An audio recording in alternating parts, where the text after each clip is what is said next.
Speaker Punjab assembly Chaudhary Parvez इलाही कहते हैं, मैंने तहरीक इंसाफ को कौमी असम्बली में वापस आने का मशवरा नहीं दिया। हुकूमत को इमरान खान को गिरफ्तार करके मरना नहीं है। इमरान खान को गिरफ्तार करेंगे तो ये अपनी कब्र खोदेंगे। पंजाब में बहरान तब होगा जब हमजा शहबाज घर जाएगा। हुकूमती वजीरों की ना कोई औकात है, ना अपनी कोई सोच और विजन है।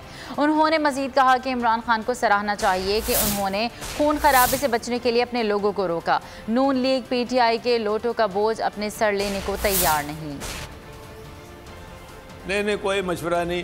अच्छा। नहीं कोई सुनी। बिल्कुल कोई बात ही नहीं हुई, सिरे से कोई बात नहीं हुई। गिरफ्तार करके तो मरना है इन्होंने। अच्छा। करें गिरफ्तार, चलो देख लें इनका जो हशर होगा ना, अपनी कब्र खुद खो देंगे। बहरान तो ख़त्म तब होगा ना जब हमजा घर जाएगा। इन वज़ीरों की कोई अपनी औकात नहीं है और कोई इनका अपना विजन नहीं है, अपनी सोच नहीं है। मैंने मना किया अपने लोगों को कि खून खराबा नहीं होना चाहिए।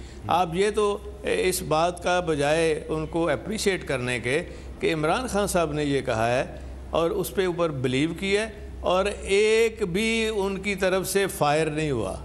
इनका लोटों का बोझ जो है पीटीआई का, वो अपने सर क्यों लें। सब्सक्राइब करें और बेल दबाएं ताकि कोई खबर रह न जाए।